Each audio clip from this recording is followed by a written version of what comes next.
Everyone, and thank you for joining us here this evening, and welcome to the Workmen's Club. We thank you for opening up this venue for an important discussion. Tonight is all about getting to know all about the 2022 throne speech by the Bermuda government, and so we want to welcome, of course, the Premier, the Honorable and Minister of Finance, E. David Burt. We also have the Minister of Health, Kim Wilson, and we also have the Minister of Education, the Honorable Minister Diallo, Rabain. And to all of you,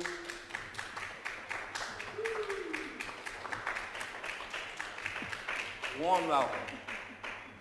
And to all of you tuning in online, watching us on CITV, the YouTube page, and the Facebook, welcome to you as well. And this is a discussion, this is very important, and when it comes to the throne speech, it's a set of initiatives that we look forward to in the upcoming year.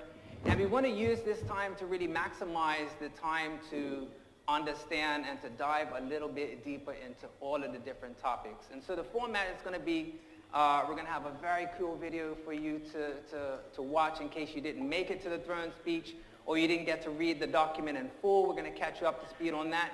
And then we're going to have a discussion as well as have some time for all of you here to ask some questions as well. But a couple of housekeeping rules. We definitely want to keep our questions till about 2 minutes when we have that Q&A. And we also want to just be mindful that we want to cover as many topics as possible. So what's important to me and what's important to you and what's important to you might differ, and we just want to make sure that everyone has a chance to understand, again, what is within the throne speech for the upcoming year. So with that being said, again, welcome. We're going to cover so much important information, and we're going to leave this place better informed as citizens of Bermuda. So with that being said, just make sure that your cell phones are off, and let's roll the video, and then we'll get to some exciting community conversations.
The government will advance a bill to create a Department of Labour, giving statutory authority to posts within the department to ensure that workers' rights are protected and employers have certainty in the application of Bermuda's labour legislation. The government will deliver on that promise with the tabling of an order to prescribe a minimum hourly wage rate for Bermuda pursuant to Section 11 of the Employment Wage Commission Act 2019. The professional registration process for health professionals will be streamlined as the Bermuda Health Council transfers its systems to a blockchain-backed online platform. There are many aspects of healthcare reform that will take time to implement. However, during this session, legislation will be advanced to support data collection as a necessary first step for the introduction of controls around medical co-payments required of the most vulnerable. Bermuda's children present the most precious opportunity for the continued success of our homeland. A child's earliest years, from gestation through to the age of 2, are the most formative and vulnerable periods of life. These years feature intense brain development, the formation of first relationships, and the definition of the psyche. Experiences during this critical period can not only impact the health of the child, but often set the trajectory for health and wellness for life. The government will therefore introduce a First 1,000 Days initiative a pathway that will provide the foundation leading to a healthy life. The reform of public education remains the government's greatest priority. The progress to date has been realised despite the enormity of the task, and in this session the legislature will consider amendments to the Education Act 1996 to establish P7 and P8 classes to support the opening of parish primary schools at Francis Patten Primary School and Purvis Primary School. The Bermuda Fire and Rescue Service are Bermuda's first responders, covering the island with EMT expertise, firefighter capability and specialist operations in support of critical infrastructure. To ensure the freshest approach to fitness for role, His Majesty's Inspectorate of Constabulary and Fire and Rescue Services will be invited to conduct a review of the service, the first since 2010. The legislature will be invited to take note of that review and its recommendations. The government's role is to provide the legislation that will support a tourism recovery, and as such, in this session, the legislature will take under consideration amendments to the Tourism Investment Act 2017 to permit the government greater discretion in the grant of relief under the Act to developers and those investing in attractions, restaurants and hotels. Madam President and members of the Senate, Mr. Deputy Speaker and members of the House of Assembly, the world has borne witness to the impact of climate change. Much of the biodiversity of the world's oceans exists within island communities like Bermuda. Small island states must continue to safeguard the environment and adopt measures to mitigate these impacts. The government will continue to prioritise the improvement of Bermuda's infrastructure. The completion of Phase 1 of the Water and Sewage Infrastructure Master Plan in March 2023 will see the installation of a new sewage treatment system, water production facilities and the associated distribution system. During this session, the legislature will be invited to consider a national electric vehicle policy and strategy for Bermuda, which will set out a plan to phase out the sale and importation of internal combustion engine vehicles by 2035.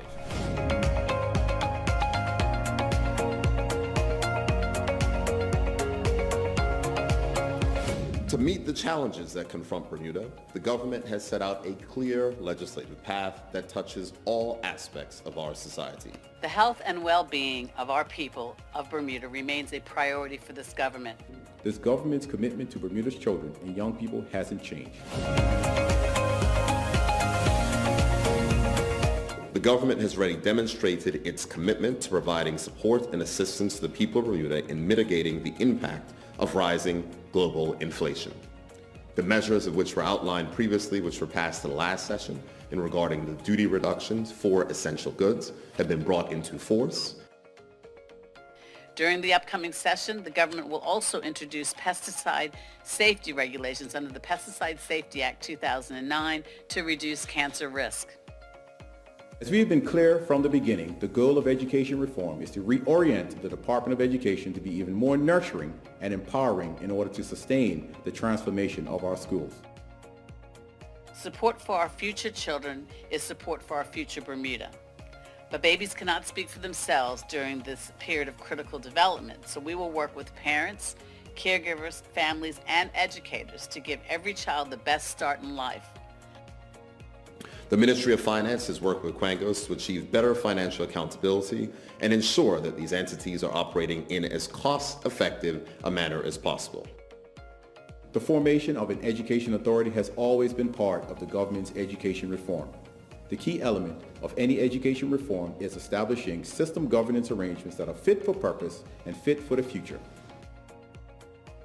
Significant work has been done to advance the government's commitments to reduce interest rates and to address issues related to bank fees as outlined in previous throne speeches.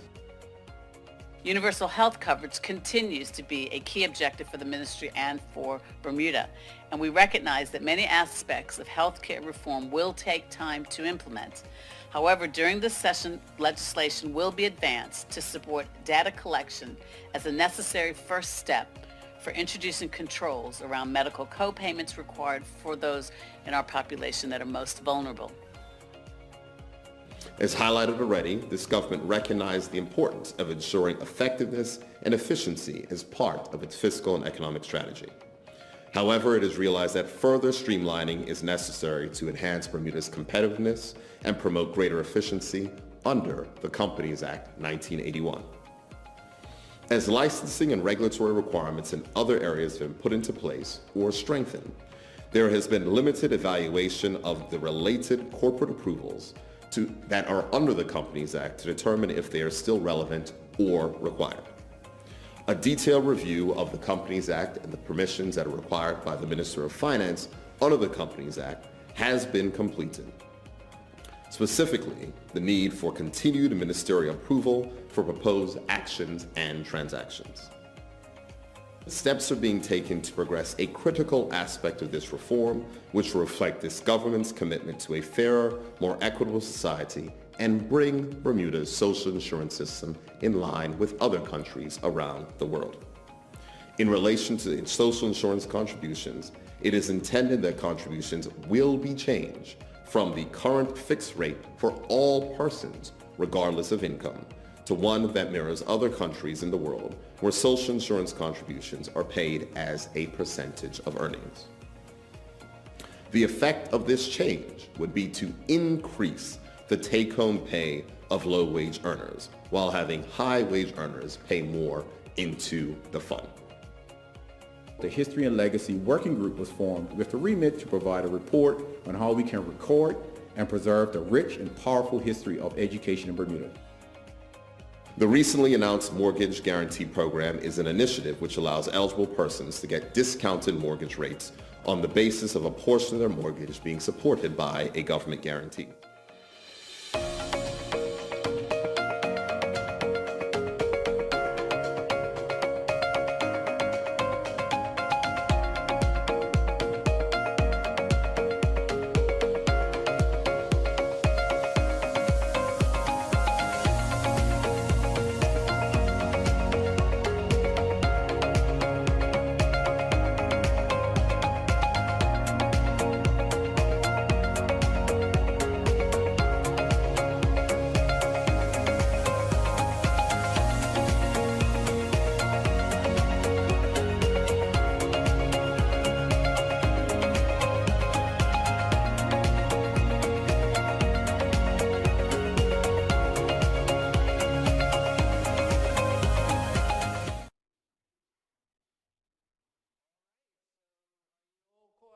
Everything that happened with the throne speech, I want to say a thank you to those that were responsible for putting together that nice intro video.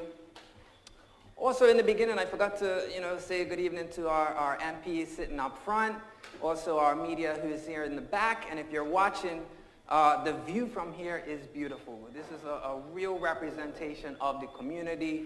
I think I see just about every walk of life and multi-generations from the school kids up front, in the front row, to the very back. So again, good evening to everyone, and this is an exciting opportunity to get more in-depth, information when it comes to the throne speech. So what I'm going to do is, I'm going to actually jump around. So I don't want to stick to the premier or one particular minister for too long. We don't want to ice anyone. And so if it seems like we're jumping around, that's why we're doing that. But I'll begin with the actual process and the importance of the throne speech. I actually spent a few years when I was younger in the U.S. growing up. And in the U.S., they have the State of the Union every year. And I still watch it. I look forward to it. The president stands up and gives sort of a pulse as to how the country is doing, and then proceeds to outline the objectives ahead. So Premier, in your words, why, regardless of who is the government of the day, this is something that we do every year. And in your words, why is this, beyond the pomp and circumstance, why is this important? Well, Qian, thank you certainly for the question. And I just want to say before I answer, I just want to say it's so great to see so many people out here this evening. Certainly, I'm looking forward to the conversation, looking forward to enlightening persons this evening and to share the plans that the government has going forward. On this, the throne speech is a tradition in Westminster parliaments, and this is at the beginning of every legislative session. I would say that it is certainly distinctly different from a State of the Union address, which is more of a political speech. Throne speeches are not supposed to be political speeches. Throne speeches are given by the apolitical head of state, whether it's the monarch in the United Kingdom or whether it is the governor generals or other persons in the various Commonwealth realms. And that speech is to lay out the government's legislative priorities for the year. It's important to note that there are many things that governments can do that do not require legislation. But what we lay out every time we do a throne speech are the specific bills that we bring into Parliament to make changes to the laws of which are going to be in place. And I think that's the distinct difference. Over time, these speeches have been gotten progressively longer. In the 90s, these speeches would not last for more than 10 minutes. It was more of the pomp and ceremony. I mean, in the United Kingdom, the speech I don't think is ever longer than 10 minutes. It's very rare to see it that long. And so over time, these speeches have gotten longer. They become more of a State of the Union and less of that. And the decision that was made after the 2020 election, our first reconvening, was to bring it back to where it was, to make sure that it was a lot more slim, more basic, and touched on mainly the legislative initiatives. And so that's what it is. From the process of putting it together, certainly the ministers of the government, they know the things that they're going to be able to bring up to be considered during that legislative session. In previous years, certainly we've had interaction from members of our parliamentary caucus to add levels of priority to make sure that things can actually be there, which may not have been a priority item for ministers in that year. We tried to execute our entire platform in the 5 years, but in any given years, there's only a certain amount of things that can be done. Because in order to make a bill, persons have to draft the bill, come up with a policy, make sure it is reviewed so that it can go to Parliament successfully. So that's what a throne speech is. It is a legislative plan for the year. That doesn't mean that it is the only thing that the government will do during the year, because there are so many different things that we do on any day-to-day basis that do not require going to Parliament and changing laws. The last time that we did a town hall, we were at the BTA building. It was right before the pandemic. That's how, in this day and age, you measure stuff by, was this before the pandemic or after the pandemic? But thankfully, we're not 6 feet apart. Minister, you still have your mask on. But this is exciting to be back in person again. So this is a special occasion. And in the beginning of the throne speech, you chose this quote from Dr. Howard Thurman from Meditations of the Heart, and I want to quote it. "Whatever may be the tensions and the stresses of a particular day, there is always lurking close at hand the trailing beauty of forgotten joy or unremembered peace." Why'd you choose that particular quote? Seems self-explanatory, but is that sort of the thought process when it came to all of the initiatives that you're doing as we, knock on wood, get beyond the pandemic? I think it's important. I mean, the country's been through a lot, and change is never easy. And, when I'm up here with these two ministers who've had, it's been a difficult time. We know that the Minister of Health has had to certainly endure a significant amount of, effort, work, stress during the period of the pandemic, and certainly the difficult work of not only education reform, but also executing education reform in a time during a pandemic, ensuring that our students can continue to learn, ensuring that that system is held together and is able to be modified is certainly a lot. And so I think that all personally will want to go back to peaceful times, remember peaceful times, and go back to a time where the stresses were less. But that doesn't negate the fact that stress levels are high in the country. We have global inflation that we are dealing with. We still have, the overhang of the pandemic. There are still persons who are reeling from the challenges and changes to their personal circumstance due to unexpected loss during that period. So that quote just speaks to the fact that we have to have hope and remember that there are things that can get better. We can look to the past to remember that. And thank you to all of you, and even some that are not here sitting with me right now, because I felt like I saw you almost every day or every other day during that period, giving valuable information. So, Premier, I'm going to ask you your first official question, and then I'm going to rotate through. So let's start with reducing mortgage costs and increasing affordable housing. So last month you launched a Build Mortgage Guarantee Initiative in partnership with the Bermuda Commercial Bank. In basic terms, can you tell us about that program and who it will benefit? Thank you, Qian. For this, one of the things that the government has laid out, and this was even before the 2017 election, cost of living in Bermuda has always been the biggest issue in this country, and it's certainly not limited, but it's certainly most felt by the working persons in this country, those persons who, make most of their money or just about all their money through their labor and their work in their day-to-day jobs. And for the mortgage guarantee program, one of the things and the challenges that we have is that Bermuda's mortgage rates are far higher than comparable mortgage rates in other jurisdictions. And from that perspective, what we said is that we are going to put the power of the government to assist in helping to lower mortgage rates. Now, this is a pilot program. The amount of persons that it is expected to assist is only around 250. But these are 250 new homeowners who may not have been able to get on the housing ladder as quickly as they would have without this program.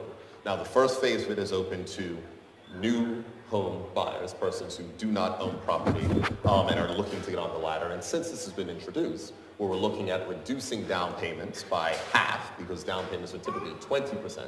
At some banks are 30, but they're going down to 10% under this program. And also with the perspective of having a lower interest rate, which is now at 5%, whereas mortgage rates are typically 7 or a little bit higher, then this means lower payments for these persons as well. So we're talking about people saving $400 to $500 a month. And so this is the first phase. They'll be, as we finish this, they'll be able to roll over to people who want to transfer their mortgages. One of the things that we did in the legislature last year, that is the parliament, we passed a law that made sure that there is no stamp duty on the transfer of mortgages. So as we try to get more competitive, that means that persons don't have to pay taxes for any transferring of mortgages. And so this is something that is all a part of what we do. It's not necessarily big initiatives that matter oftentimes. Sometimes it's many smaller initiatives that help pockets of persons who need help and assistance. And the feedback has been incredible from those persons who are halfway to saving for that 20% down payment, and now all of a sudden can go ahead and get on the housing ladder. So that is something that I'm proud of the work that was done at the Ministry of Finance to deliver that, and it's certainly something that is going to benefit the society. But when we look forward, the question is, what is next? Because there are many persons here who are not first-time home buyers but are struggling under the weight of mortgages.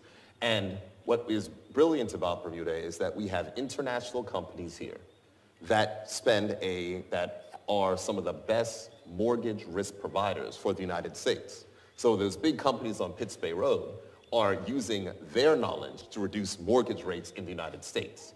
And so the second phase of this program, which is being undertaken by the Ministry of Finance, working with all the banks and our international insurance companies, is to make sure that we can deploy those type of things here in Bermuda to see an overall reduction in mortgage rates in the country. Because the time when mortgage rates are increasing, that is certainly something that is going to be needed to make sure to help and assist Bermudians. All right, helping everyone get a piece of the rock.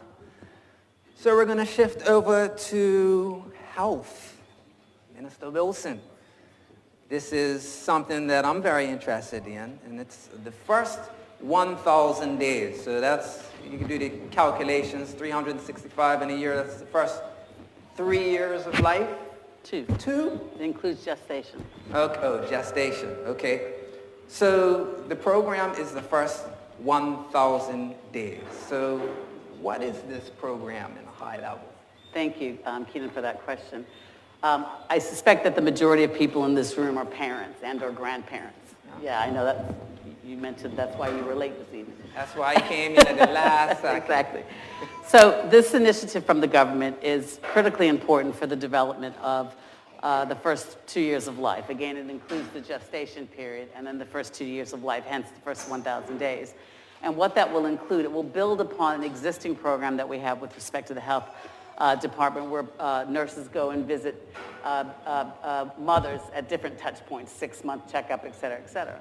However, what we're finding, and we recognize that those first 1,000 days of a child's life are incredibly important for their development, for their brain development, and so forth. It's also important because it will also provide them with a great basis for the future and their future well-being. So part of this will be the development of a pathway, effectively a patient pathway, monitoring the mother throughout those first 1,000 days to see if there's any gaps in the system as it relates to perhaps services and so forth, so that we can close those gaps. But this patient pathway will help to map what the mother's encounters from the moment she finds out that she's pregnant, the doctor's visits and so forth. So it's a really incredibly important initiative. I'm sure everybody will agree that the children are our future, and we're trying to build on programs that already exist with respect to the Department of Health. One of the parts of that initiative will also include prenatal checkups. So therefore, there'll be a requirement, not a requirement, but the health visitor will come and visit with mothers that are pregnant. Persons might recall a couple of years ago when we made amendments to the SPR, we also included benefits for persons that were underinsured or uninsured mothers, so that they could have a good start to life as well with themselves and their children. So that builds on initiatives that this government has already advanced. And in addition to that, in 2019, when we made legislative amendments to include paternity leave, as well as increase and enhance the maternity leave. So these are just steps that we're using to build on the fact that we recognize it's incredibly important for the child and the mother to have the best start at life. The best years of life. I got a 1-year-old right now, and she is living the life in her first 1,000 days. The important question that everyone wants to ask when it comes to this and any initiative is how will this be financed? That's a very important question. We already have the Department of Health, so much of this initiative will be run by the Department of Health. Fortunately, COVID is on the back end, so we will see some of the health officers and the nurses within the community, as well as physio and occupational therapy that work within the health ministry will help to continue to drive this. And then with respect to the mapping of the pathway that I spoke about, that will be included in this budget already, the budget we're in the current budget year, because that's part of our health reform, and we've contracted, as I've publicly announced, KPMG, and they'll be doing the mapping of this first 1,000 days.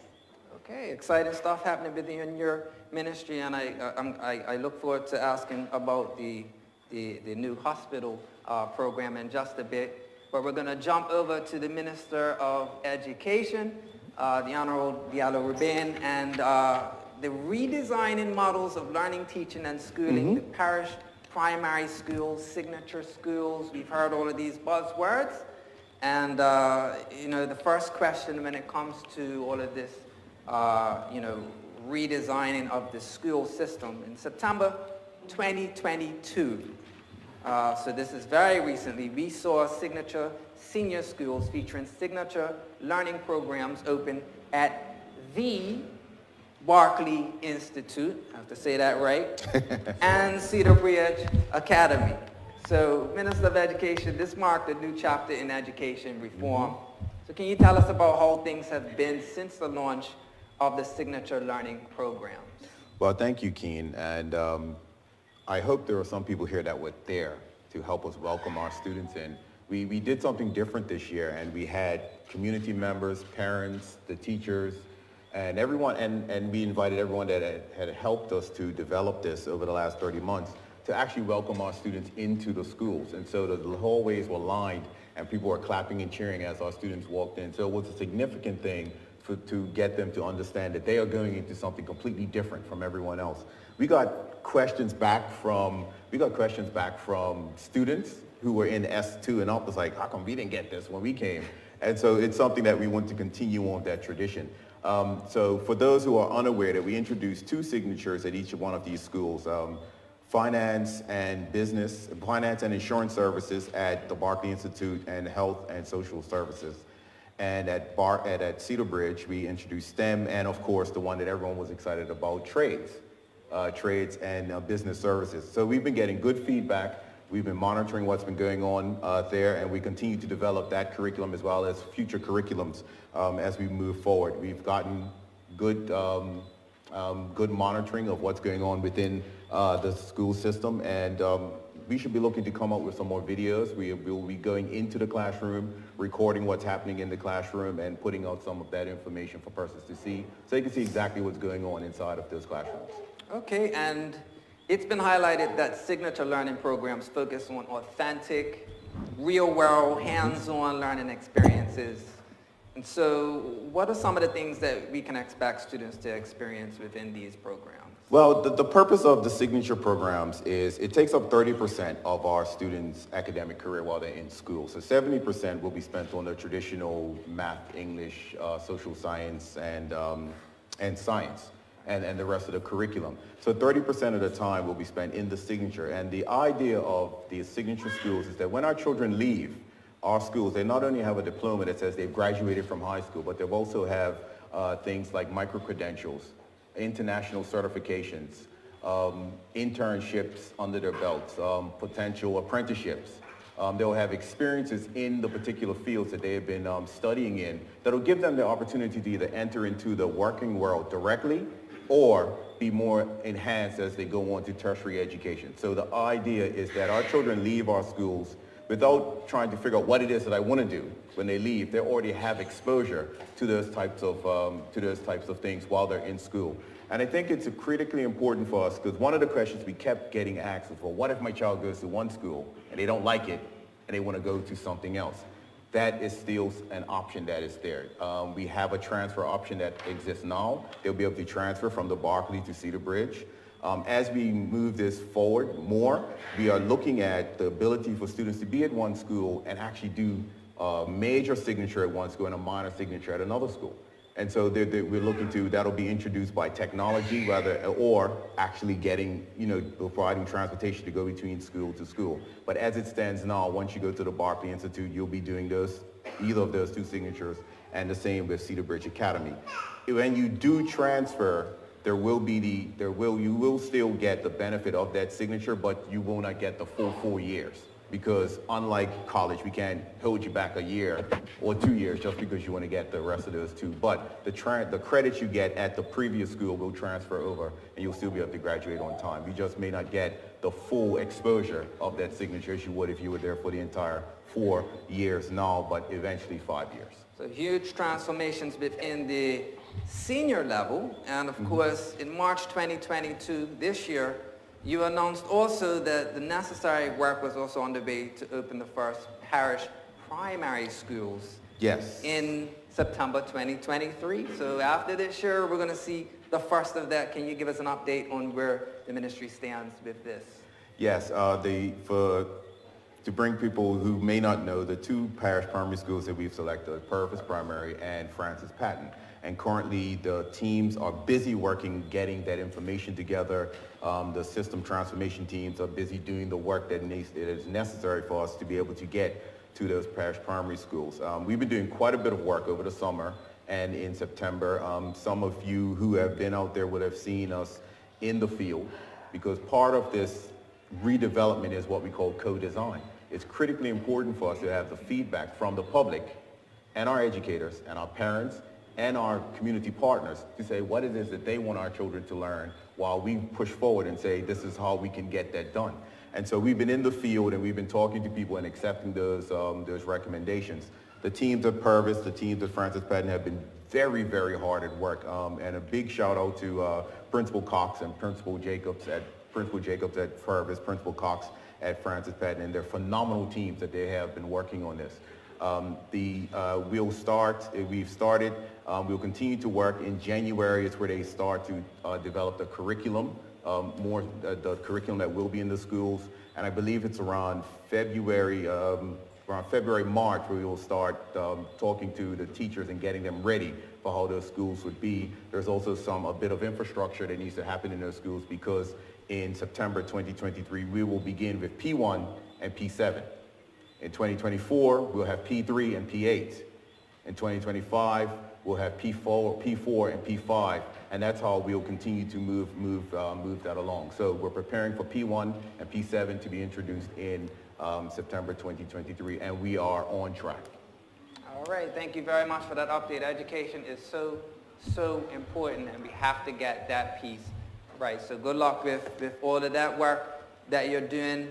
And we're going to shift gears again. Is anyone here interested in the cost of living and what we're going to do to address that? Yes? I suspect 100% of us. And so, Premier, Within the throne speech, I know even before I ask this question, this is just unprecedented, where you see a rate of inflation as high as it's become. You see Federal Reserves throwing everything at the fire to try and put it out. And so this is a top agenda for not only Bermuda, but countries around the world that are really trying to get a hold of this cost of living, because it really does affect all of us. And so within the throne speech, Premier, you said that it is the government's responsibility, and rightfully so, to aid in the easing of the tensions and stresses of this unprecedented age. I think the last time that we saw this rise was back in the 70s. I wasn't around, I just heard about it. So can you tell us about what you're doing to help with the cost of living? Well, Qian, I was about to say, I was like, it might be unprecedented for us, but for some persons who, live through a different age, 9% inflation seems wild for us. But there were times when it was 15 and 16%, and we wonder, how persons made it through that period. But certainly, the cost of living in Bermuda was high before this level of global inflation, which has come from, the twin aspects of the supply chain challenges which we face from the pandemic, and then also Russia's invasion of Ukraine and the resulting spike in energy prices of which we're seeing, and the pain of which that causes, and the way in which that filters through the overall economy. For us, our impact or our view has been to assist as many persons as we can, as much as we can, throughout the economy. And so from that perspective, we've put in a number of various things. In February, we know that we froze prices at the pump. And so in the summer, when we were hearing persons talking about record energy prices around the world, record gas prices around the world, there were not record gas prices here in Bermuda. And with the funds that came in, the additional funds that came in from the travel authorization, from better than expected tourism revenue, with a better than expected tourism season, we certainly exceeded our expectations significantly in this current tourism season. That additional funds, rather than keeping those funds, the government said that we were going to stay true to the promise that we made in the budget and look to return some of those funds back to taxpayers. And I think that is something that is important. The money that is paid by taxpayers is taxpayers' money, and if we have the ability to return some of that money, we will do so. So we did that in the form of payroll tax rebates for those persons who are making under $96,000 a year. We did that in school vouchers and help for students in public schools, parents of public school students, so they can have additional assistance there. You would have seen that we are finalizing the provision of LED light bulbs so we can give away. We had to go through a procurement process. It is important because I know that I don't want anyone to say, oh, the Premier just went to his friends and got these things. It was an open procurement process to ensure that we went through that particular situation. And at the same point in time, you've seen us reduce duty on essential goods. This is the second time that this government has reduced duty on essential goods. We reduced duty before, and the Cost of Living Commission, which is chaired by MP Derek Burgess, did work with the grocery stores to make sure that in that basket, at least at every point in time you go into a grocery store, one of the 4 major grocers, in that basket will be something that will have at least a 10% reduction.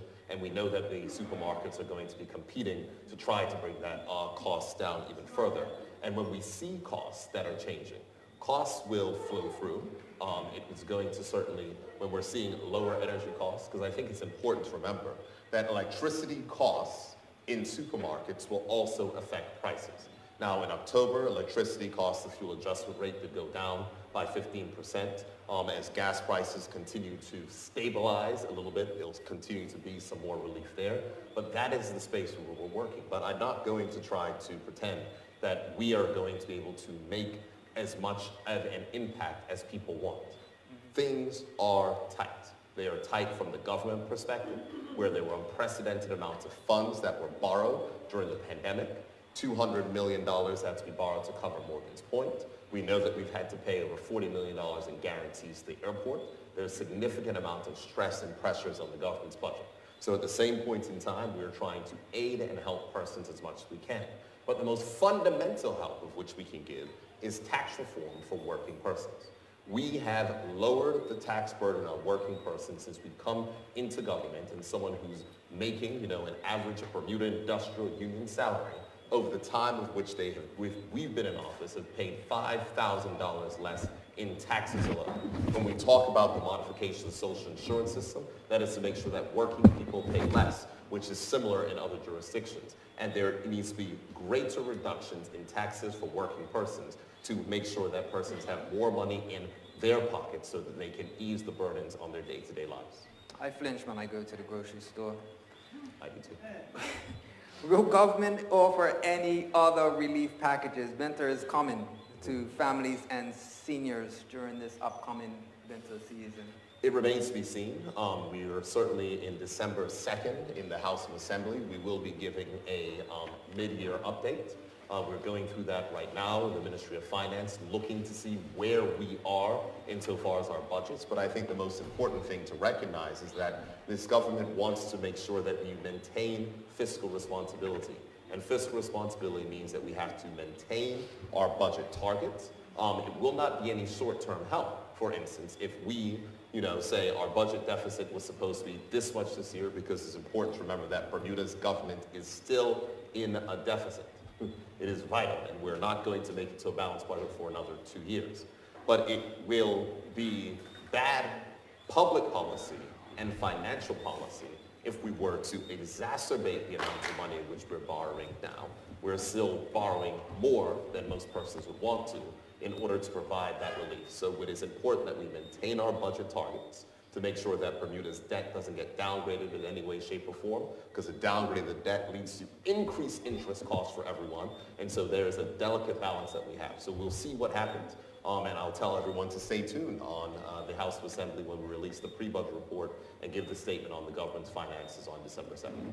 Thank you, Premier. I'm going to go into a lightning round because we want to make sure that we have enough time for questions for you here this evening as well. I'm going to switch it over to the Minister of Health, Minister Wilson, and legislation to support data collection.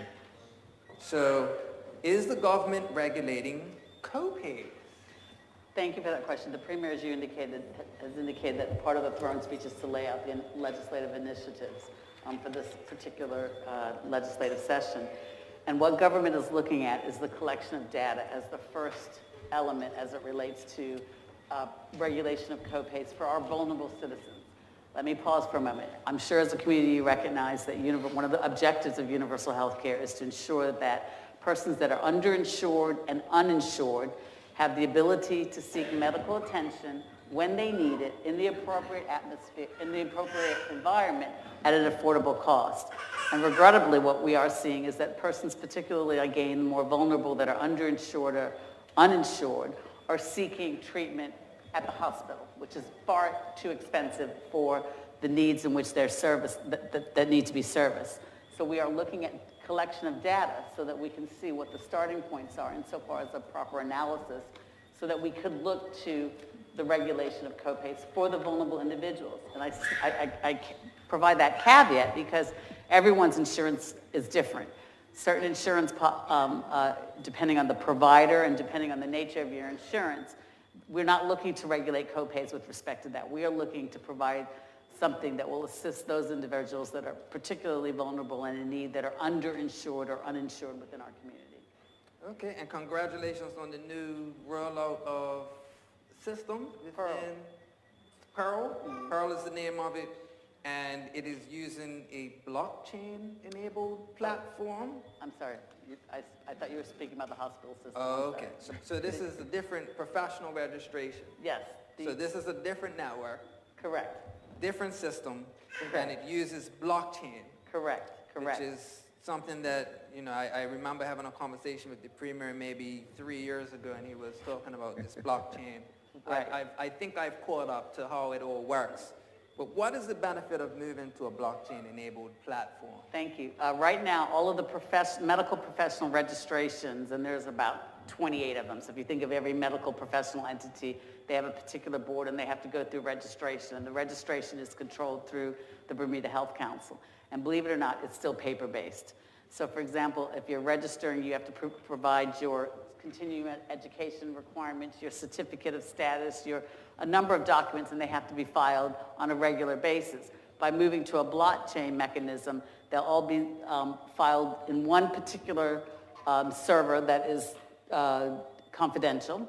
Each professional will have what's called a wallet, and their wallet will have all of the details of their registration, et cetera. So A, they only have to do it once. Once that information is uploaded and it is a secure server, they only have to do that once. And B, a lot of these boards have to approve applications for other persons joining their profession. So for example, let's say the optometrist. I'm just using that as an illustration. If somebody wants to register to be a member of the optometrist, then they actually have to submit their application, et cetera. And they literally, on many of these boards, take the application around to the members of the board to look at it and to approve that application. By doing it in the blockchain, not only will we have efficiencies of scale, but it will obviously be far more confidential. Because again, some people are still filing documents by paper. So it's a efficiency saving, confidentiality, and we're using technology to help to drive that particular system. And I know when it comes to healthcare, a lot of the costs and the resources and the time revolves around paper and administration. So moving to this blockchain-enabled platform is definitely going to be more efficient. Correct. And it's moving into the modern times that we are. So Correct. Looking forward to more updates when it comes to that. We're saving trees. Absolutely. So, Minister Rabain, the Education Authority. So we have a tourism authority, and we're going to move to an education authority. So what do you look to accomplish through the formation of this education authority? And thank you for that, Qian. The term education authority has actually been around since our Plan 2022 that was enacted back in 2018, when it spoke to the need to increase accountability and to remove any sort of external interference, i.e. if the minister changed, the direction of education could change. When I came into this ministry in 2017, the previous government had 4 ministers in 4.5 years. And the number of reports that each one of those ministers did are just stacked on my desk and never been implemented because they came and they wanted to do something different. And they listened to whoever they listened to. They said, this is the direction we should go. And then the one would leave and come and then say, no, we want to go in a different direction. Education has seemingly always suffered from that fate. And you'll hear it. Most people will claim, when we talk about it in the House of Assembly, or you will hear it's an easy target for political parties to make jabs at.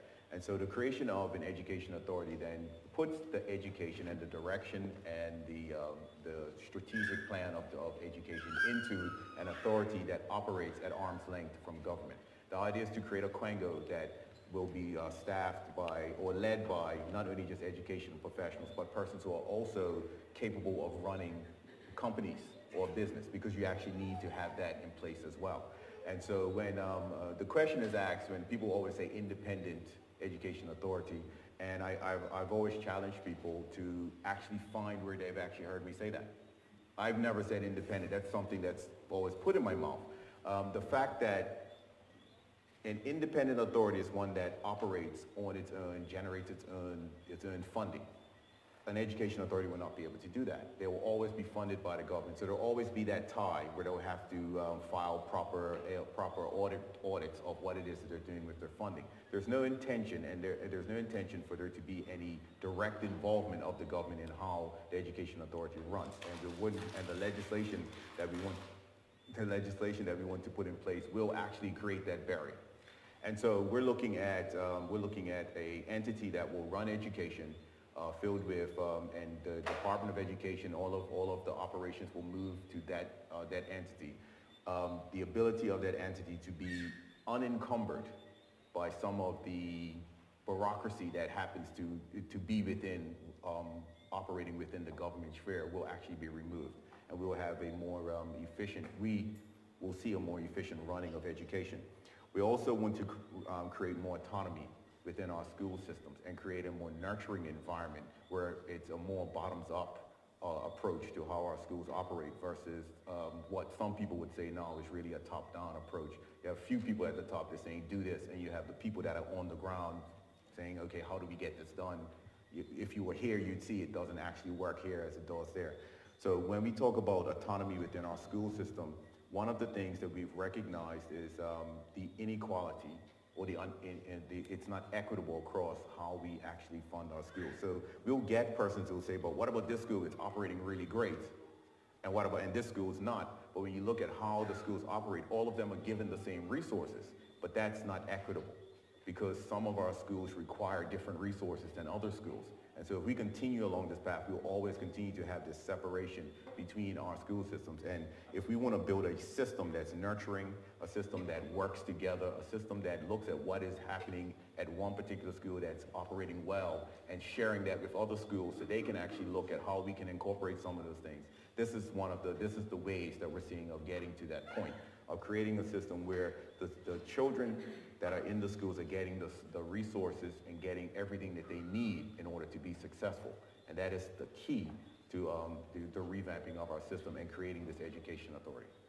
Thank you very much. And if you look, audience, we have some microphones that are now being set up. I have lots more questions that I could spend time asking, but we definitely want to afford you the opportunity to ask questions as well. So right now we're going to change gears a bit, and if there's anyone in the audience, we've been talking about everything from the economy to healthcare to education, and you know, if any of these things have piqued your interest in diving a little deeper, then please feel free to stand up and approach the microphone and ask your questions away. So one question at a time, and let's try to keep it to about 2 minutes to ask the question so that everyone can have a fair share at having the opportunity. Sure. Good evening. Sarah Lagan from the Royal Gazette. Question for you, Premier. You had mentioned, or it had been mentioned in the throne speech about a report on self-governance, and I was wondering if you could elaborate on that report and let us know when it might be made public. Certainly, the Attorney General will be speaking about that in the House of Assembly on Friday, and the one thing that I'm not going to do is get in the way of one of my cabinet ministers. But as I said when those questions were asked to me by a reporter from your organization, I said very clearly that, of course, the report will be made public. So no more on that? I will not preempt what the Attorney General will announce in the House of Assembly on Friday. Okay, and a question for you, Mr. Rabain. Yes. In terms of education, we have been asking for a little while at the Royal Gazette for the Cambridge results, the exam results, and we're just wondering if that's something you were looking to, again, make public. That's actually an interesting question, and thank you. When I did reach out to the Department of Education, and when you ask for the Cambridge results, the only results that we do give out, that we used to give out, are the IGCSE results. As all of our educators know, and all of our parents and students know, in order for our students to graduate from high school, they are required to have a pass in math, English, science, and social services. And they are also able to take additional IGCSEs if they wish. This particular year, and it was something that was reported by your newspaper, we had a very large group of graduating high school students this year, and we are very proud to say that the bulk of them were males, were young males that graduated this year. So the mere fact that we did have a record number of graduates and a record number of males graduating indicates that all of them passed their math, English, science, and social services, social sciences IGCSEs as a requirement for graduation. So that in itself is an indication of how well our students did in the past year. And so I'm not sure if you need any more information than that, but that is the indication that they have been they did very well in their exams this year. Okay, and just on to education reform. Is there any more information you could give us about how much that is going to cost to implement at this stage? Education reform, so the infrastructure for the primary schools, the costs aren't for government. Yes, and thank you for that. We have promised the Bermudian public that we will publish a plan of what it would look like to get from where we are now to where we need to go. We did say that we're waiting for some reports to come in. We've got a report being done by KPMG and a report being done by a subsidiary of KPMG that's actually looking into the buildings. We have those preliminary reports. You would be well aware that we did have a sort of shuffle in our ministry of permanent secretaries. Thank you, Permanent Secretary Jasmine Smith, who's here today. And she's busy getting up to speed on some of those things. And so once we do get those final reports, we will be in a better position to publish that scheme, and that will give us what it will look like in the transformation of education over the next 5 to 10 years. And including in that will be some looks at what type of costs we're looking at to get there. Can you say how much has been spent so far to date? What is that? Can you say how much has been spent so far to date? Well, I would say send us that question and we'll be able to get that information for you exactly. Thank you. Okay, thank you. Is anyone else want to take the opportunity? Sure. Afternoon, everybody. You can start. This question and concern is addressed to the Education Minister. I fully support education reform. It's my true belief that education reform is what is truly in the future going to lower the cost of living in Bermuda. And if anybody knows obviously anything about Bermuda's economy, that's what we have, us, our workforce. Mm-hmm. So in diversifying the economy and lowering the cost of living, 100% I agree with this education reform. The concern that I have, though, is the safety of our students. The reason why I have this concern is because my child started Cedar Bridge, and something's wrong with this mic, I don't know if it's me, but my child started Cedar Bridge in September this year. Within, I would say, I have probably seen about or heard from her and her friends at least 5 major red flags. Thank you. Thank you. These red flags include the 100 or so person melee in the beginning of September, where the school was on lockdown for 3 hours. I don't know if the police were called. It's unknown at this time.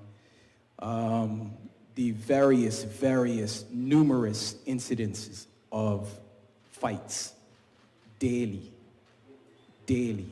at this school. The amount of violence that is going on right now is unprecedented at Cedar Bridge. On Wednesday, I got a text from a friend of my daughter to tell me that my daughter was attacked by another male student that is her age.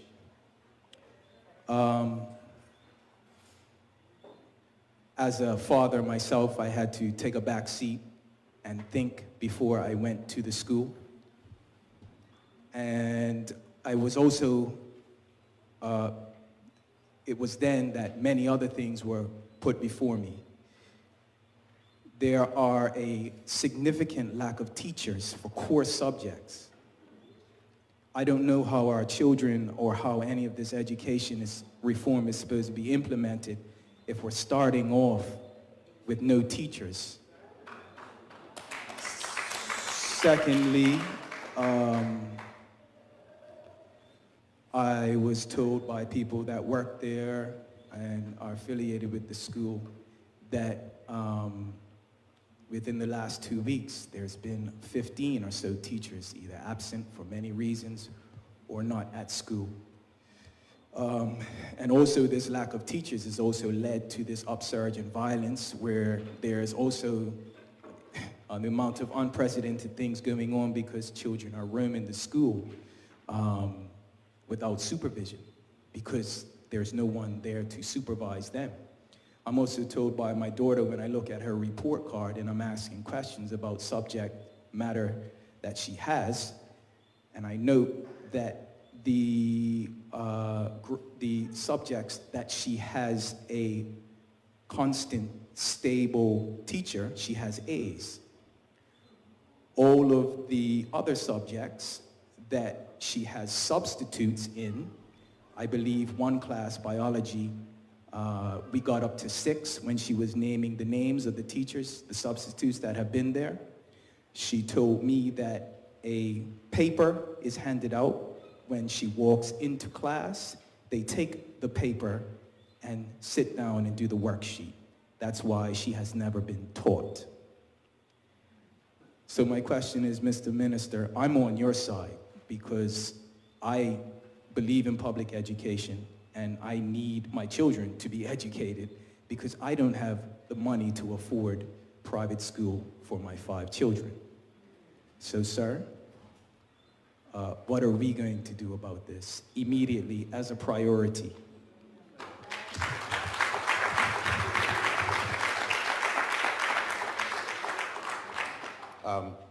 First of all, I want to empathize with you. I have a daughter in the public school system as well, and security is definitely something that I do empathize with. If your daughter was attacked, I expect that the school has done what they need to do to take care of that. There is security at the school for that. Interestingly, it was just last Thursday afternoon we held a meeting with the Cedar Bridge, the entire Cedar Bridge staff, to discuss some of the exact same questions that you are referring to. Some of them I did not know that we were having in such that we had such gaps there, because that falls under the remit of the Department of Education. So that doesn't normally bubble to me on a consistent basis. This is something that we'll have to take a look at too. There was nothing that was spoken to us about the number of teachers being present. In fact, I believe it was when we spoke to them and the principal were there and the deputy principals, it was, they were talking about 2 teachers that they had gaps with, not as many as you said. But it is something that we'll have to take back and really discuss. The addressing of violence within our schools, and it's not just Cedar Bridge, it's all of our schools. It's all of our schools. It's, you know, it's easy for us to say that it is a society problem because it is, but we do have, you should be confident that when you're sending your children to our schools, they are in a safe environment. And I take that under serious consideration, and it's something that we will be looking into as we move forward. The Cabinet is aware of this, and we have a committee called the Social Development Committee that's looking specifically at the types of things that you're talking about, not just at the school level, but at a society level.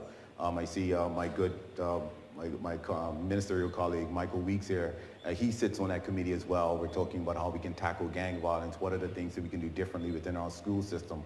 And one of the things that have come out, especially from the conversations we have had over the years, is that we need to have different ways of dealing with that small minority of student that's within our system that is causing these problems. And that is something that we are looking to address immediately, of how we can handle that minority of student, because it's not everyone. It is a minority of students. It's not all of them, but it is a minority of student, and we have to figure out how we can deal with them in a different way than what we've been dealing with them before. Suspension and sending them home to an unstable, in some cases, a further unstable environment is not working. You know, but having those interventions in the school when they need to be actually removed and have more intensive interventions at another location is something that needs to come into play, and it's something that we're definitely looking to put in place in a very short order. So with that, I thank you for supporting public education, and you know, and I'm looking forward to us being able to have further conversation on these. Thank you for your comments, but I just want to note that unless these things are addressed immediately, this conversation about parent speech and reform in education, it just becomes political football like everything else. Thank you. That's all. Thank you, sir. Thank you. If I could just say something, Calvin, thank you very much for coming tonight. Thank you for your passion. For those of you who don't know, Calvin and I went to school together. And I accept the same thing of what you're saying, because you are correct. These are things that need to be addressed. And as the minister has said, when these things came to our attention, after school went in, there were emergency cabinet sessions that were held, these are the meetings that are taking place. We do know that there's been upgrades to security that have been made at Cedar Bridge. There's been specific questions that have been asked the Minister of Education to follow up with, specific actions that have been asked the chairman of the board at the Cedar Bridge Academy, and certainly I'm grateful for you for sharing your experience. But what I'm also grateful for is that you support education reform, because it is vital that we make sure this happens. So I certainly accept what you were saying, and there are things that need to be tightened up, so it's important that we do so. Thank you, thank you. Good evening, Trevor. Good evening. Trevor Lindsay, TNN News. I am representing my Somerset village. I've been up in Somerset for the last 4 years. Come January, my children go to Somerset Primary, but I want to know, when are you, Education Minister Premier, are you going to come to address the Somerset community about the West End Somerset Primary issue? It's a dead environment. I found it's a family-oriented environment. I love it up in Somerset. I don't like the traffic driving down in the morning, but there's a lot of uncertainty about the issue with Somerset Primary and West End Primary. When are you going to come up and address that matter? And I thank you for that question, Trevor. When it comes, for those who have not been initiated, we have a plan in place to introduce parish primary schools. And earlier we talked about Purvis, we talked about Francis Patton. And the idea behind the parish primary school is that a school is in every parish, with 2 in Pembroke, that becomes the hub of the community. That becomes a school that the entire parish can rally around, uplift, and as we move forward. To give you some of the some background data of what we did as we looked at this. In 1998, there were just under 8,000 students in our school system and just around 700 educators. In 2022, we have just under 4,200 students in our entire system and just under 1,000 educators. And so it is unsustainable for us to continue to have schools, as many as we do have, and be able to get our students the type of education that they deserve and the type of resources that they deserve. So the decision was looked at, and we looked at what the projections are going to be looking forward for the next 10 years in terms of our students. And so the decision was made that we did need to seriously take a look around at what it is that we needed to do in terms of being able to provide our children with the opportunities that they deserve moving forward. To answer the question directly for Trevor, I can't remember I can't see where he went, is when we announced this, we held a consultative period, and we actually did add on additional consultation periods with a few areas, one of them being St. George's, one of them being Sands. We actually had 4 additional, and talked about what it is we were doing, what is the plan, and how we came about with that particular plan. And so we have addressed it. It's not that we have not discussed it. It's not that we're afraid to discuss it. And we will be coming around to discuss this as we move forward with the plan, and as we continue to move forward with what it is that we're doing. These decisions are not easy decisions. I recognize and I understand I recognize and understand some of the background that goes into some of the angst that we do have around this, and I empathize with that. I completely get it. But what I do also understand is, at the forefront of the decisions that we're making always remains the child and what is best for our children as we move forward. And so we have to figure out a way to balance what's best for our children moving forward and what is acceptable for the adults. And so that is, we will continue to balance that out as we continue to move forward. But I have no issue coming and speaking to anyone, and I've said this numerous times. I will speak to everyone individually or in groups about what we're doing and why we're doing what we're doing. Can you also clarify the information within the media and in the community that your intentions is to close West End and rename Somerset Primary? Can you clarify that for us? I can certainly clarify that. Unfortunately, those words were misconstrued. However, during our consultation process that we had, that topic came up, and it was actually suggested by some persons who lived in Somerset. It was like, well, why don't you consider doing this? And so that was one of the things that I mentioned in the last press conference that I had, that was one of the suggestions. What we did, Trevor, and I don't believe you were on any of the sessions because they did happen a couple of years ago, is we took a evaluation process that was put together by persons who are much more knowledgeable about these things than I am. And what they did is they evaluated every single campus or property that held a school in Bermuda.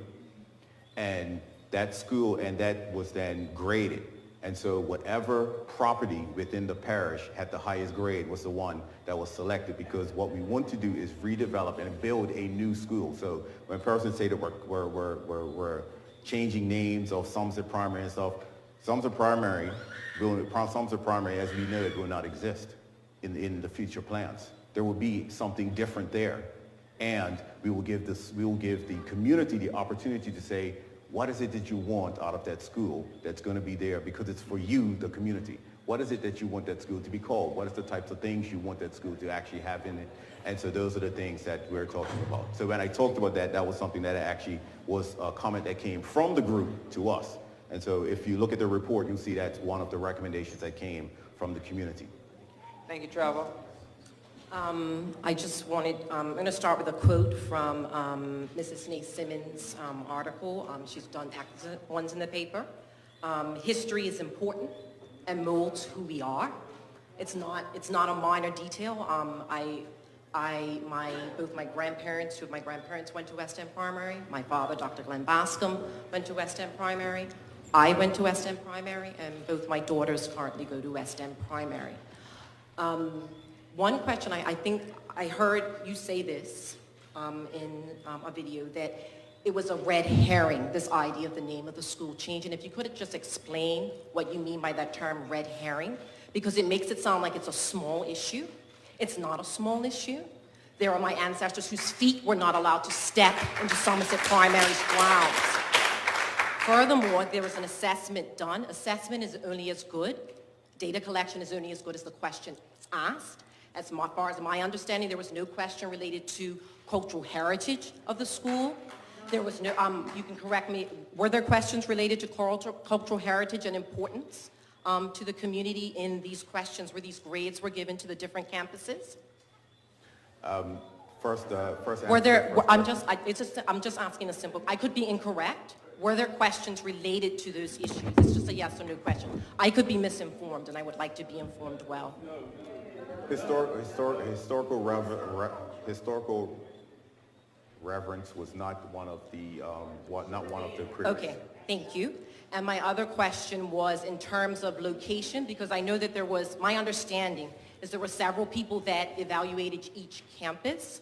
I don't know if there were people from each community in the campus, because anyone who's born and raised in Somerset knows that West End Primary, along with Allen Temple, along with Somerset Cricket Club, are the cultural hub of the black community in Somerset. And I don't know if people with that understanding were on the committee.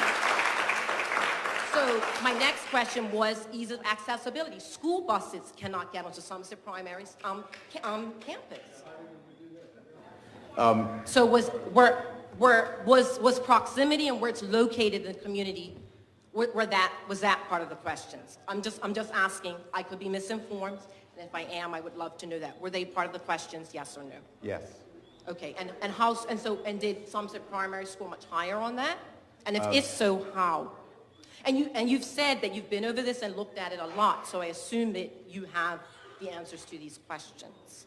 I could say the answers to those questions, all of that is on the website. That report, okay. That report is still there, and it actually does. Fair enough. If you allow me to finish, please. All of it lists what the criteria was and what the scores were for all of those criteria. It's right there for the public. That also lists every single response, and I believe it was between 400 and 500. So you will see every single response that we did get from our consultative process. Thank you. So could you explain what you meant by the term of a red herring, this idea of the community? I don't know what you meant by that term red herring, and if you would explain what you meant by that. With those of us who are here to support West End tonight, please just stand so that we can see who we are, who are here to support. if you could just let us know what you meant by the term it's a red herring. I don't know, I'm not sure what you meant by that term. If you would explain that, I would greatly appreciate it. The term red herring, and that was... I know what the term red herring means. I'm asking what you meant by it in that context. It was a response to a question that the reporter asked. I would have to actually go back and see exactly what the reporter had asked, but it was a response to what the reporter had asked. He was asking about the idea of the name of the school changing from Somerset Primary to West End, and you said it was just the campus evaluated, and a name change could happen. You were referring in those lines. I don't know if that helps you to remember what you meant by that term, which was quite dismissive in case you didn't know that. I do apologize if you thought it was dismissive. It wasn't meant to be in any way, shape, or form, because what I do recognize is that this is a very difficult decision, and it's a very difficult topic to talk about. And when I did respond to that is when we held our consultation period, there were persons who were very much in favor of what was proposed. And so when I say red herring, it was portrayed by him that every single person in Somerset was opposed to what it is that we were saying. And I said, the term red herring means a minor issue being made out of something that's minor, and people are making a big issue out of it. That's what the term red herring means. It means a distraction, and I don't think any of this is a restraint. I respectfully disagree with that, but we can agree to. You just agree that that's what the term red herring means? Okay. Excuse me. I don't want to do this, but we are winding down in time, so we have about 10 minutes left, so I apologize. Thank you for your questions.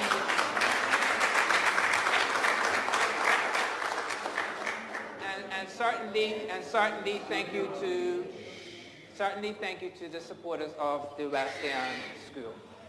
So with 10 minutes left, I want to allow for a couple more questions, and then we're going to allow time for two more questions, and then we're going to wrap it up. Evening. Bermuda is another world. It is. Yes? We are.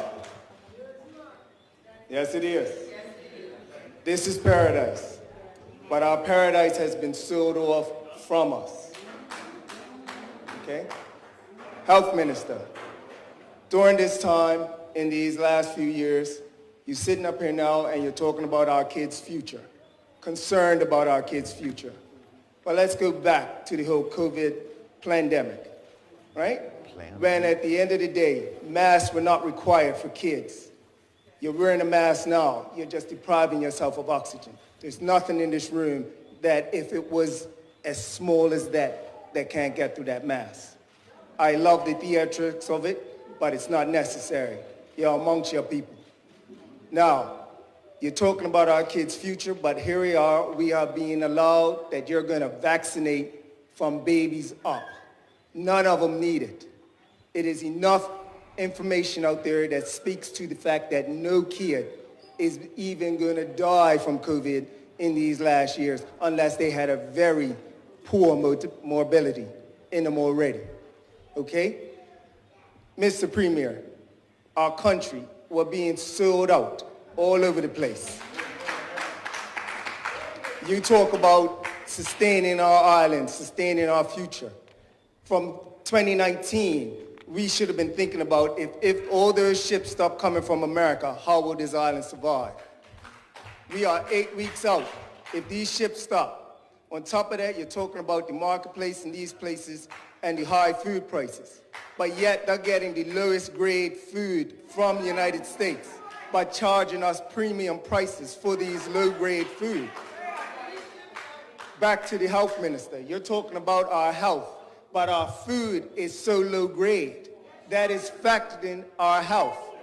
We are getting food from America. It would be better off to ban it and bring it in from Europe where the standards are higher for our food that is feeding our people. It's just feeding our people poison.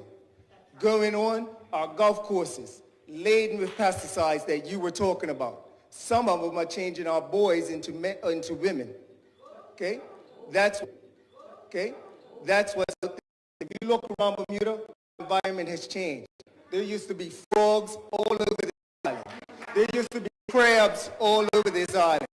That is a pure indication that something is going wrong from us, right?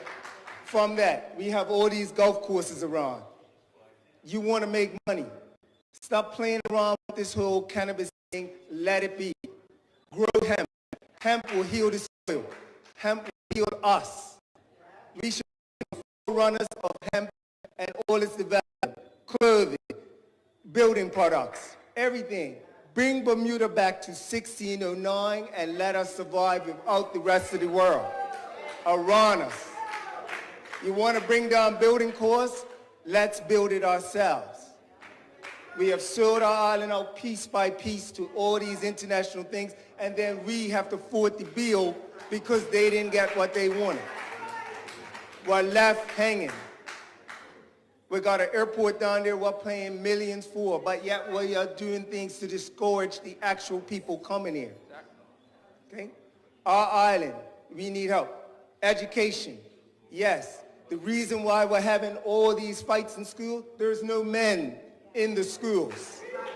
Why is there no men? Because I can't be a man teaching somebody that can grab me by my shirt and I'm just supposed to walk him to the principal's office. We all had canons in school, and we survived them. Our society didn't go backwards.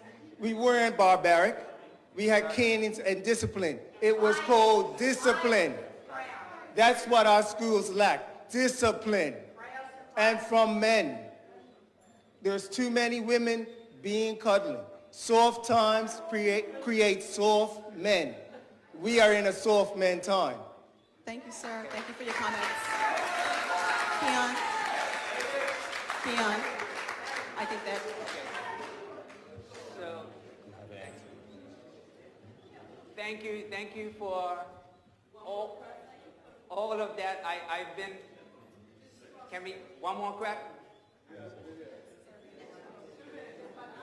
Can I, hold a second, can I answer the question? Okay, so the Premier is asked to answer the question, and then can we have one more 2-minute question? That's not for me, that's for the people who are running. Okay. Allow me to say this, please, because I certainly recognize the passion around certain issues. But I think it's important to remember and recall that Bermuda is a democracy. On every Tuesday, I chair a meeting of the cabinet. On every Tuesday, I can promise you that the 12 people that sit around that cabinet table don't agree on everything. In a situation like this, I can tell you that people don't agree with everything. But the job of the government is to look to advance the society. Oh, absolutely. Listening, I think, hold a second, I'm speaking. If you want me to listen, then please listen to me. Because I think this is important. I think this is critically important. Because tensions run high. And I remember a discussion amongst my colleagues. Because the young man that just got up has a distinct passion around a number of issues. Part of the challenges that this country is facing is because when difficult decisions need to be made in order to advance society and make sure the next generation has a better time, we sometimes pull back. I get it. As I said, this is a government meeting, not a political meeting. But during the campaign that just happened, there is no progressive Labour Party leader that would willingly pick a fight with Somerset. That is not what the intention is. What the intention is to recognize and remember that there's been many times that there's been attempts at education reform in this country that have not succeeded. Many times, many attempts. Now, I'm not going to say that this government is perfect. I am not going to say that anyone is perfect. But the transparency of which we've had, there were questions that were posed, the minister said everything's on the website, the processes of which we follow to get to this place in this decision, and the truth is, yes, as I said, There were many times the minister and I spoke and says, this decision is going to be a problem. How can we look to possibly fix it? I went to Somerset and spoke to persons. Here's the truth. If this gentleman makes a unilateral decision to switch the school, the entire 4 years that this government has invested in the education reform effort across the entirety of the school system will have to start again. That's the challenge. And see, so I get it and I understand that some persons want what is better than that. And if there is a decision that is made in this country that 99% of the persons agree with, there will be one person that is against it. If a government has to make 100 decisions, that means that 100% of the people will be angry at the government at least one time. But when we're talking about a throne speech, when we're talking about all the things of which we have to do collectively as a government, my plea is to recognize, understand. We hear you say West End Warriors. I got it. I understand. And just like I said throughout the election campaign, we recognize and understand the passion. But the challenge that this country's had is because when difficult decisions are necessary to be made, sometimes we take the politically expedient route, back up, and in the end, it is our children and next generation that suffer. And so from that perspective, I not want to focus solely on West End because the young man had said a few more things. Because he certainly spoke about the fact of the money in which we're having to pay for the airport. And he certainly spoke about the fact that we need to build more and grow more in this country. And that is precisely what it is that we're doing. The Deputy Premier who's over here, one of the conversation discussions which we had was about boosting local agriculture. Because yes, we need to be self-sufficient. When we talk about a full blue economy plan that has been rolled out to ensure that there is investment into our oceans to make sure that this country can become more self-sufficient. So that is the long-term plan and that is the long-term vision. But as we know we're supposed to end at 8, as we come towards the close, and Qian's going to ask everyone to make closing comments, this is a continuation of the journey. A journey which starts in 2017. Every single household in this country got a mailing of all the various things that this government has done, changed, modified, that have made life better for persons. And yes, I get it. Times are hard. Global inflation is real. But it's not going to stop the government from continuing to work every day to try to make things better. Thank you. I would just like to invite the 4 of you to Somerset for a town hall meeting in Somerset to address education. Absolutely. And absolutely. Say no more. The answer is give yes. us a date. Give us a date. The answer is yes. Because As we the minister said, definitely do need to discuss this further. It's not all about passion. It's about need. I don't think you do. And this is why we need to have more of a conversation. Thank you. We need a time and a date. You can contact either me or any one of the West End Warriors with that information.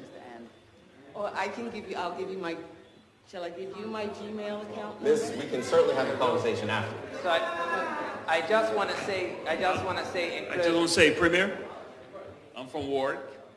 I live on Southeast, where they're developing the old Surfside property.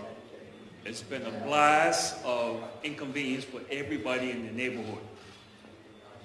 John Bush III hasn't come down to see the people and see their concerns, and it's a nightmare. When I say a nightmare, you have 3 old homes there, and 2 of the old homes, when they did the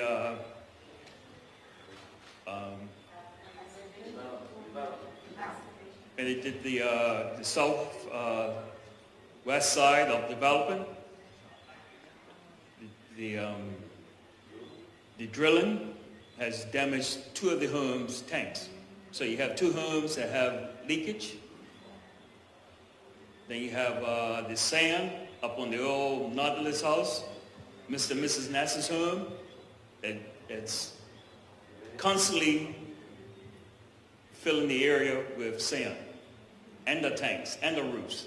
So every year from late 2016 to 17 to present, every year the neighbors had to do the roofs.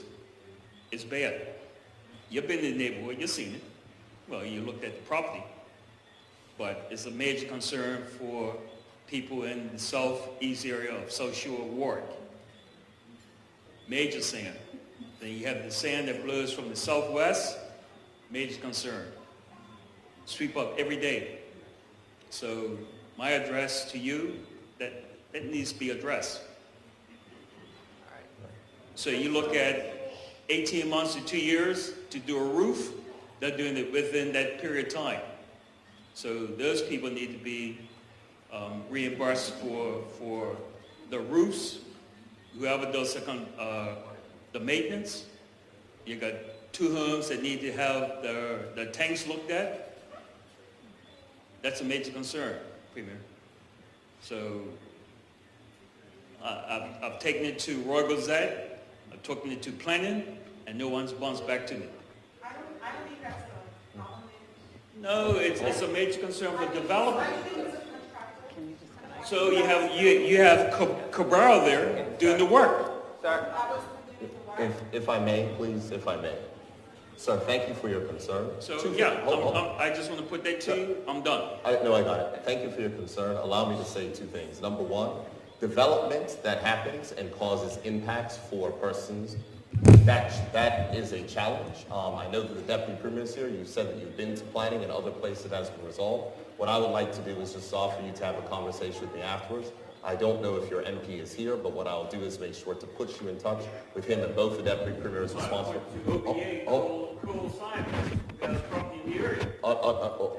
Sir, what I'm trying to do is, you have an issue. There's an issue regarding your neighbors and persons with tank damage. There's an issue in regards to the building and how it's affecting. I'll tell you And what after. I'm She's in my saying is that constituency. I'm happy to speak to you on that particular give you her issue name. Hold on. with the Deputy Premier to find out how we can get a resolution. Pat, Because here's what I I'll will tell you. say. If there is development that is negatively affecting, your property, that is not acceptable, and that's not what should happen. Thank you.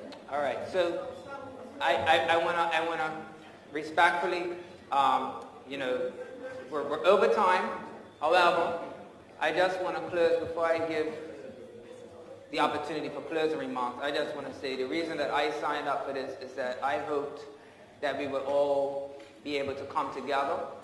I hope that we would have a wide representation of the community. Again, it's beautiful to see all of you here this evening. I hope that you will come with passion. And clearly you have exceeded in that regard. And also, I hope that we can all take this information and, to those of you that didn't come out tonight, hopefully we can have more of these types of forums in person. It's good to see each other face to face and exchange feelings and passion and information, because information is power. And so with that being said, I just want to start on the end, Minister of Education and then the Minister of Health and then the Premier, to just give some closing remarks and a high-level takeaway in terms of the throne speech and what you want the audience, both here and that are watching online, to take away and be energized around. Thank you, Qian. I just want us to know that we're at a unique crossroads in terms of education here in Bermuda. We have an absolute wonderful opportunity to make a difference in the lives of not just our children, but our grandchildren as we move forward. We want to put an education system in place that will ensure that the generations to come get the education system and get the opportunities that they deserve. There are difficult decisions that have been made, and there are even more difficult decisions that are in front of us that as we continue to move forward with education. But I will always reiterate, as long as we put our children at the forefront of the decisions we make, and put our own personal desires as adults to the side, we'll always make the best decisions.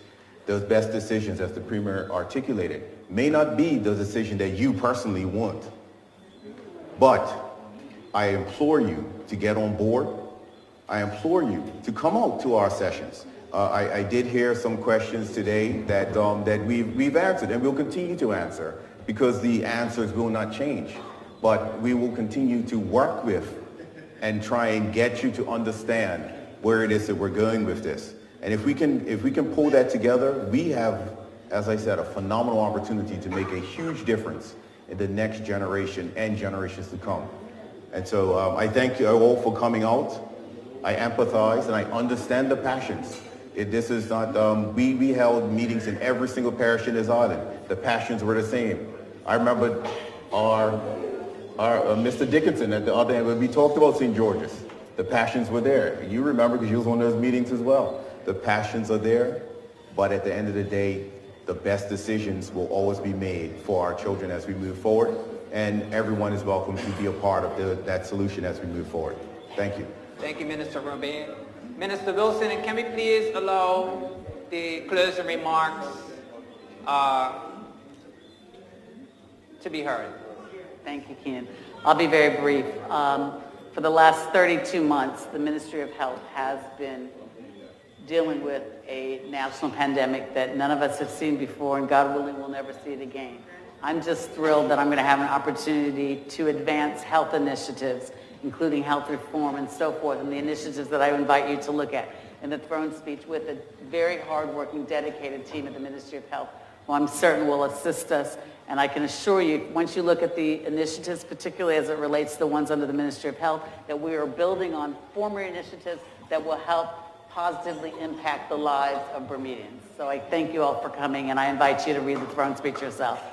Thank you, Minister Wilson.